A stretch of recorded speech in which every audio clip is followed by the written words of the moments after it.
18 years, 1 month, and 7 days old. A senior at high school on the verge of being called a freshman, it is now time for me to make the most important decision of my life. The decision that supposedly defines my entire future. One that every high school student works towards. I'm sure you've guessed it by now. College. The big Ivy Leagues, huge brand names, low acceptance rates, those are the end goals that get us in touching distance of achieving the rich, happy, and successful futures. As I conveniently erase these colleges from my list, I look for an excuse for being a mediocre student, and I've arrived at a question. Do they really give me a world of opportunity and fortune, or a future of debt and struggle? Hi, very good morning to all of you present here. My name is Shrey Jain, and today I'll be talking about the definition of success. Now, let me start off with a really small game. To all the students in the audience, raise your hand if you spend about an hour or two every evening on your schoolwork. Now, how many of you spend about 3 to 4 hours every evening on your school? I still see some hands up. This is going to be scary, but 5+ hours every evening on your schoolwork. That's impressive. Okay, next question. How many of you attend at least 2 extra classes for, let's say, the SAT or any other subject outside of school? I see all hands up. Now, what you just responded to are factors that contribute to our ideology on whether what we believe will take us to a more successful future. But how do we define success? And how does that define you? Let me introduce you to Mr. Jeffrey Williams. Trust me, this is not your average guy. And a quick disclaimer, his CV is 32 pages long. 32 pages of success. He has written 7 books, 32 journal entries, 17 articles, studied at the Columbia University at New York City. He has worked at the biggest universities across America. He has a PhD and a master's in English. Currently a professor at Carnegie Mellon and has a lovely family of his own. Is it not clear that Mr. Jeffrey Williams is successful? Here's something he said recently, that 15 years out of grad school, he is still $10,000 in debt, not to mention the $30,000+ he owes for student loans for his daughters. That is $660 every single month for the next 10 years. What does that say about success? A man so well versed is still wrapped to this day in the misery of debt. What does that say about a 32-page long CV? People have often spoken about success as if there's some secret to it, as if there's ways to crack the code to success. That with enough research and speaking to people who have been successful, we can get there too. As if success is a remote location that only a few have traveled to. As if success has a template, that if you don't fit, you are unsuccessful and you are a failure. My definition of success has been ever evolving. When I was a child, my definition of success was convincing my mom to buy me a burger at the mall with my tantrums. As I grew up and I reached the 3rd grade, I'm guilty about this, but my definition of success was impressing that one girl in the PE lessons. Then came middle school, and my definition of success changed, and I wanted to be the one who would ace my board exams, the build up to which was trying to get a full score in every exam since the 7th grade. Then came the infamous IB, and my idea of success changed yet again. I went from wanting the highest of scores to praying that I wasn't at the lowest. And finally, the heat wave of college, the beginning of the speech, and I too wanted the Ivy Leagues, the big brand names, low acceptance rates, the ones which I would get into and be set for life.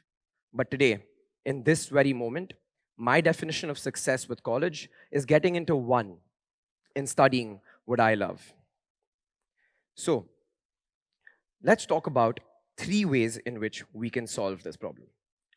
Let's make you the subject of this speech, right? All of you, take a step back and think about a situation where you're trying to be successful. Now, for the rest of my talk, keep that in mind as we discuss 3 steps in which you can be successful. The first and the biggest barrier in a Gen Z's life is comparison. When we look at advertisements, we see characters having rich, happy, healthy lives from their products. On the tip of our fingers on social media, we only ever see someone post about their vacation, their fancy dinner outing, their massive awards, infinite stream of happiness, just making you think more and more about what you lack, thinking what I'm lacking, what is my problem, fixating on what you can never be, thinking that problem-free lives exist, make you worried about your own. And when you think about your problems, you feel insecure. And the more insecure you feel, the bigger gets your problem.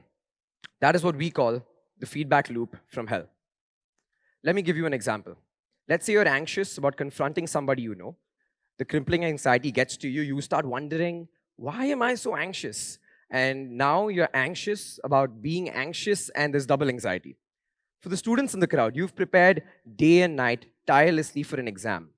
But once you exit the examination hall, you're not too sure about how you performed. You start to wonder, did I put enough hours in? Did I work hard enough? I didn't work hard enough. I should have done more.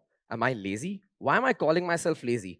Why am I self deprecating? Am I a bad person? And you're just going down the rabbit hole. You're so worried about doing the right thing that you're worried about being worried. You feel guilty about feeling guilty. And you feel sad and alone exponentially when you think about being sad and alone. The secret to the feedback loop from hell is that your problems rarely ever go away. They are simply replaced by new problems. Let's say, for example, you fixed your problems of bad grades by acing an exam. You have a new problem of maintaining your grades. Let's say you fixed your health problems by buying a gym membership. You have new problems of going to the gym every day on time and waking up in the morning. Every problem is replaced by another. There's an infinite streams of problems. So the only solution here is to solve those problems. But how can we do that better? By this simple statement, that my problem is not my fault, it is my responsibility. Let's say from a month from now, you have a terrible eating schedule, bad sleeping habits, and a few broken relationships with your friends. Don't make it your fault, make it your responsibility. The moment you make it your fault, you're putting the blame onto yourself, allowing yourself to go down the feedback loophole yet again. But making it your responsibility allows you to think about the solution. Now, moving on to step 2, celebrating the journey. Pretty simple. Let me give you an example. You and your team have participated in a football tournament and you have played exceptionally well, up till the semifinals, winning and beating your opponents by a margin. Instead of celebrating, you say, I'll be happy when I win the finals. That was an opportunity as a part of the journey that was given to you to feel successful. Presenting to you The Backwards Law by Alan Watts. The desire for more positive experience is in itself a negative experience. And paradoxically, the acceptance of a negative experience is in fact a positive experience. Another example for the students. You are in the anxious period of awaiting your college decisions. Congratulations, you receive an acceptance from your safety school, but instead of being happy about it, you say, I'll be happy when I get into my dream university. What if you don't get into your dream university? And that was your desire for a more positive experience. Life gave you an opportunity to feel successful, and you gave it up, making it a negative experience. Now, the second part of this law. What if you don't get into your dream university? And what if you do lose that final match? Accept it. Feel bad, cry about it, but eventually accept it and take responsibility. Accepting that negative experience will turn into a positive experience only because you will be able to shift your focus and attention onto the next problem at hand. And that is what rule 2 is. Celebrating the journey and accepting your negative experiences. The last and final rule is a little bit of a cheat code, and it's really simple. You define success. Yes, I define my own success. If you set your standards for an achievement and fulfill them, then you are successful. It's plain and simple. Let me ask you a question. If I ask each and every one of you what the meaning of success is, it is highly likely that I'll be filled with a lot of answers. How many of you agree with that? Now, if you do agree with that, then why do we compare one person's accomplishments as a determining factor for our wins? Your success is yours. Your definition of success is yours to write. You understand your capabilities, your specialties, and your limitations better than anyone.